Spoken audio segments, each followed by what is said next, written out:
Welcome to the Book Show, a celebration of reading and writers. I'm Joe Donahue. Amity Gaige's new novel, Sea Wife, is a swift and thrilling literary page-turner about a young family who escapes suburbia for a year-long sailing trip that upends all of their lives. Sea Wife is told in dual perspective, Juliet's first-person narration after the journey as she struggles to come to terms with the life-changing events that unfolded at sea, and Michael's captain's log, which provides a slow-motion account of these same inexorable events, a dialogue that reveals the fault lines created by personal history and political divisions. Amity Gaige is the author of 3 novels, Oh My Darling, The Folded World, and Schroeder, which was shortlisted for the Folio Prize in 2014. It is a great pleasure to welcome Amity Gaige to this week's book show. Thank you very much for being with us. What a great pleasure to have you on the program. Thank you, Joe. I'm so happy to be here, and I love your show. Well, thank you very much. I so enjoyed this novel because I didn't know what to expect, in the sense of I thought it was going to be more about sailing, and I was delighted when I found out that it was more about this relationship of this family. With that said, I'm interested of what was the precursor to it all, of how you decided to take on the subject and put your characters on a boat. I am not entirely sure how I took on something like that. I'm not a sailor. It sounds like maybe you're not either. No. And I absolutely appreciate how it's really not a book about sailing. It is a book about many other things, marriage and gender and travel and politics. So I had a lot of those subjects kind of spinning in my mind. And I am not entirely sure why I decided to put them all on a boat, given that I have no experience sailing, and I had to learn everything. So it was a big, kind of ask of myself and my family too, because I ended up having to learn how to sail. I had to go down to the Caribbean and by myself and take a sailing course. But I think that the reason I wanted to do something like place them in the middle of the sea was the sort of metaphorical impact of that kind of a setting. The stakes are so high when you have a family trying to cross the sea. So it's inherently already kind of dramatic and suspenseful. Now, many people do sail very safely. But I think that the reader really feels the stakes of that journey, especially when there's little kids who are completely unharmed by the end of the book. I want to add that disclaimer. So I also felt there was kind of a metaphorical or allegorical journey just in a marriage, and in whether a marriage kind of makes its crossing through life. So the kind of separate fates are all represented in the book: the fate of the marriage and the fate of the woman and the fate of the man. And in every marriage, those 3 fates are not always the same. So I think that really putting them on a boat externalized that whole idea that I was working with. I am not a sailor, as you mentioned. I'm also not a parent, but I did have that initial reaction, which perhaps is a parental reaction, which is as the characters get ready to go on a boat, their daughter is 7, their son is 2, and you think to yourself, oh my God, what are they thinking? Why are they doing that? Well, I think you're not alone. I myself had that same question. But the book was kind of sparked by a news story of a family who did do this.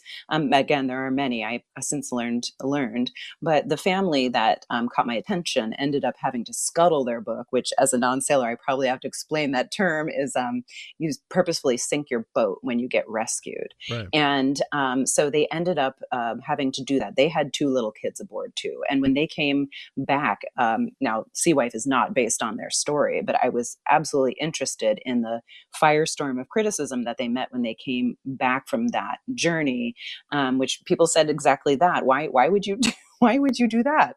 Life is full of challenges enough. Why seek out such a challenge and bring your children with you?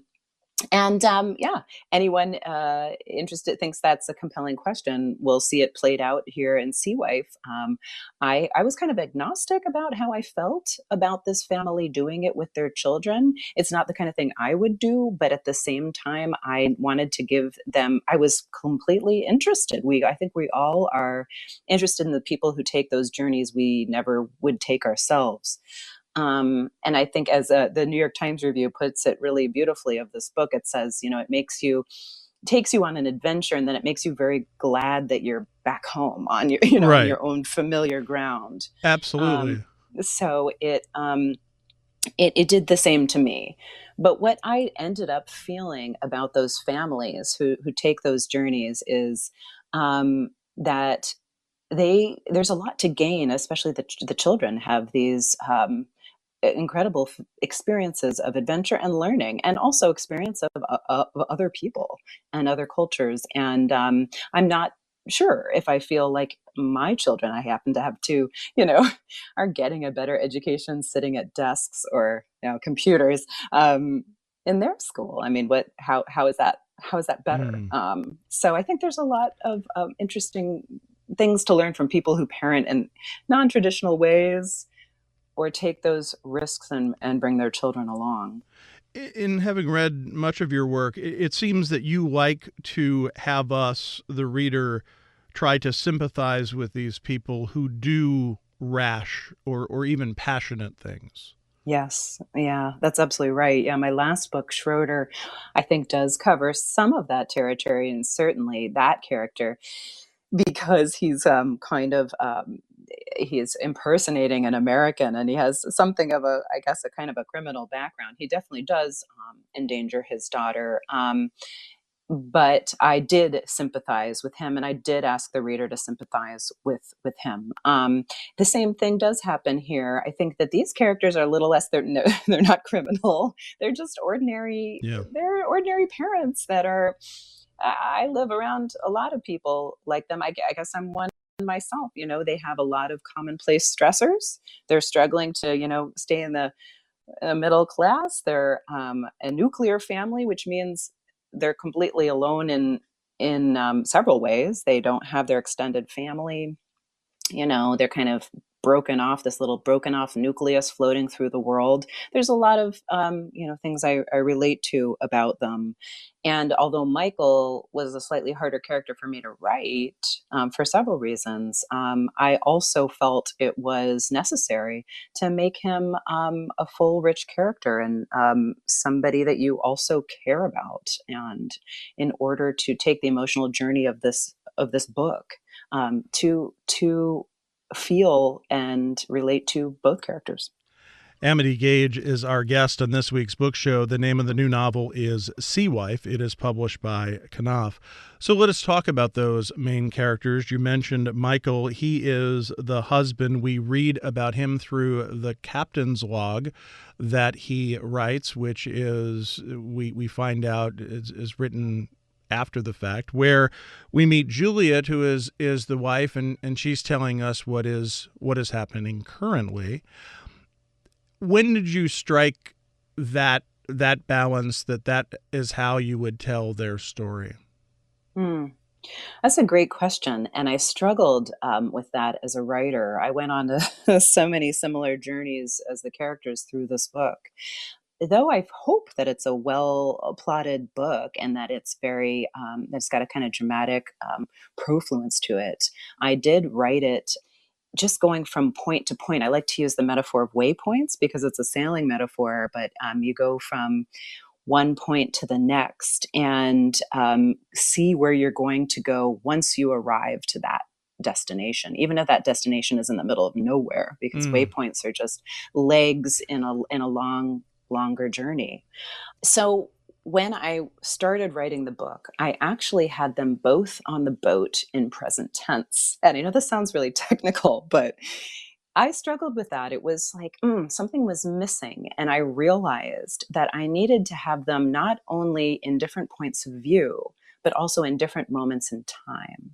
So I let Juliet sort of start the book in her closet, reflecting on the experiences and then proceeding to relate them. And so Michael speaks from a different point in time, exactly as you're saying, through the captain's log. And it's a unique structure. I kept looking for books as models to use as I was writing this and couldn't find any, because there are lots of books with dual points of view, but this book, of course, rotates points of view so frequently. And listening to the audiobook is so trippy and wonderful. I love the audiobook because it's really like a play. So the dialogue moves back and forth pretty rapidly between the two.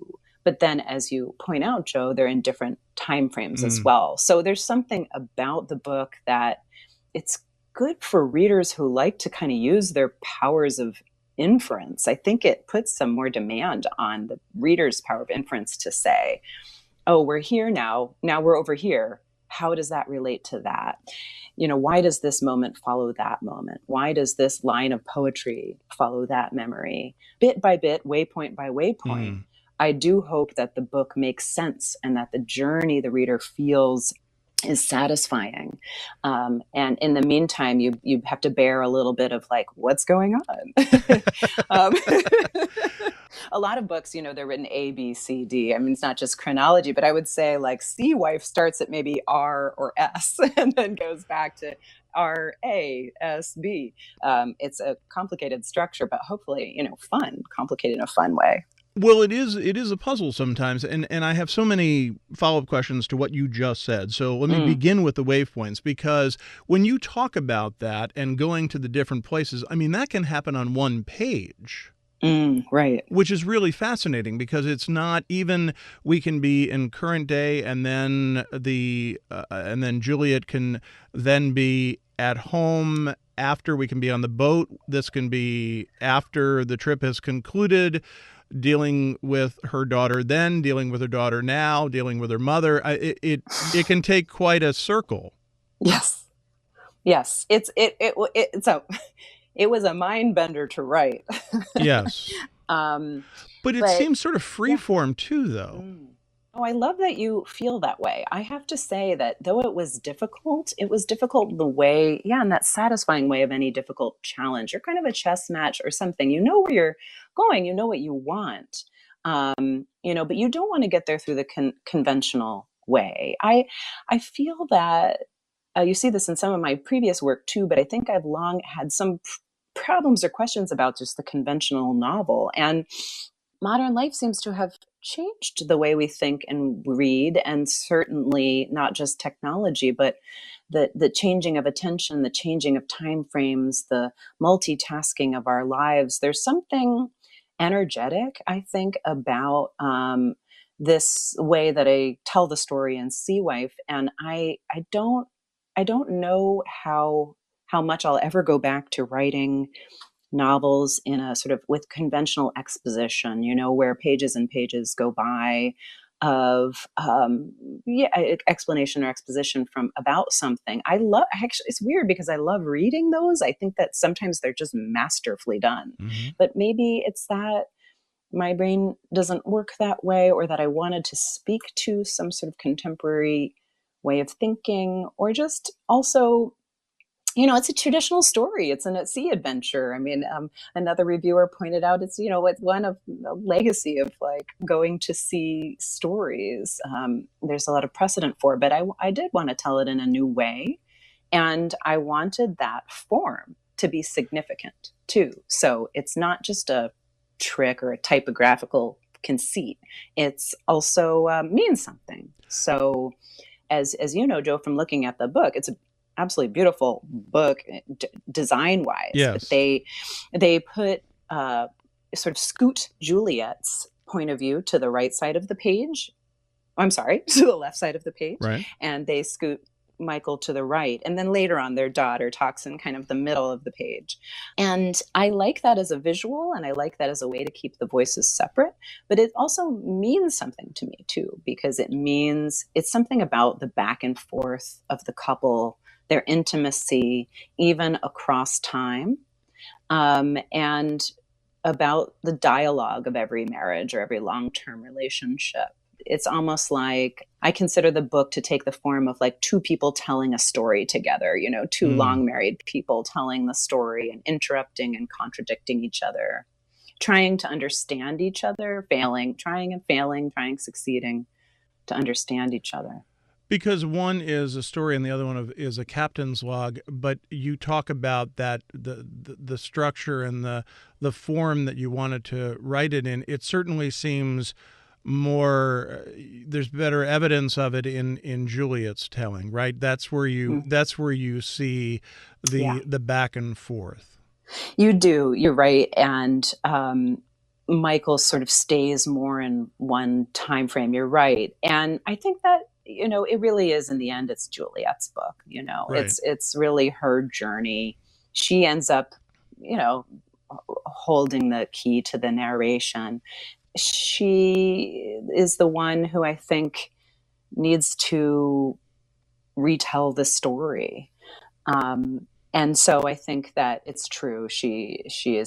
Her emotional arc is really the emotional arc that the reader takes, or that I would hope the reader takes through the stress of the journey, and also the redemptive qualities of it, the learning she accomplishes.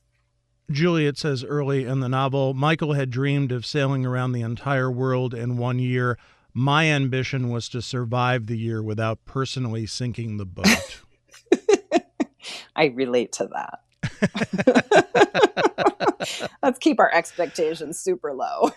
But also that this guy, and you go on later in that chapter of that this guy Michael is different. This is Captain Michael, and you write, he was a wonderful new stranger, this Captain Michael, or was that other man the stranger? I sometimes wondered.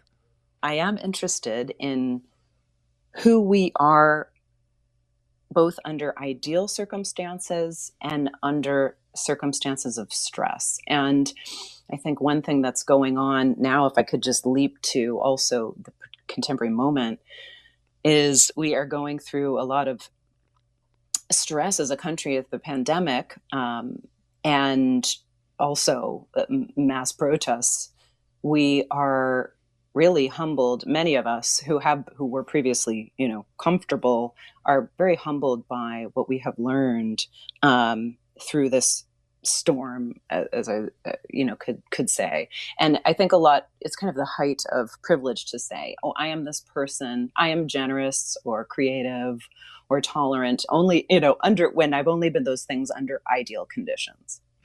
It's much more real to have been humbled and to be stressed, and then still be those things, tolerant, generous. And so, you know who you are in sunny weather. Well, who are you in the storm? Who are you after the storm?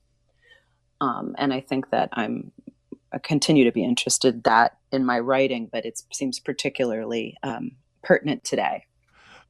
Let us just stay with the political theme of the book for a moment, which comes in and out. Michael writes that I didn't even realize we were politically far apart until long after the kids were born. Until then, let's face it, I was like my mom, apolitical. I didn't think freedom had anything to do with politics. And then this election happens and everybody chooses a corner, which just leads me to the obvious, which is you write this, a portion of this, a part of this, as a result of the election of 2016. That's correct. Yeah. I was writing the book already before the just turmoil began. And I think we would all agree, no matter what political side we're on, this has been just years of turmoil and certainly polarization. And I was, of course, distressed. I have been distressed by that. And I needed to, I think as a novelist, you hope to, perhaps should, try to let your novel that you're writing be inflected by the changes that happen while you're writing it. I mean, you're working on that book for years and things happen. And so it should influence your work, and it should influence even your writing, the lines that you write. So I wanted to be able to do what I would encourage others to do, which is to try to imagine the other side. Mm-hmm. And I do find that both in marriage and in politics, it's absolutely necessary to find one's I don't want to say antagonist, what the person on the other side to be a human being with some merit to their opinions. And there's no forward movement without that. In fact, I feel like just imagining the other is increasingly just so important. And if people could do it more, the other would seem not like the other at all.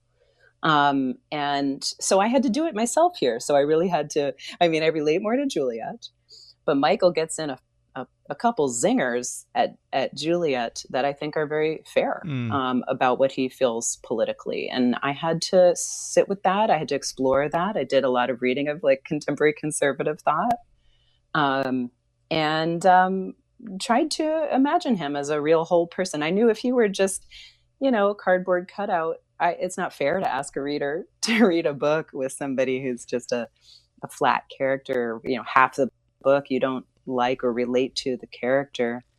It was a personally experience of personal growth for me to write the book. Amity Gaige is our guest on the book show this week. The name of the new novel is Sea Wife.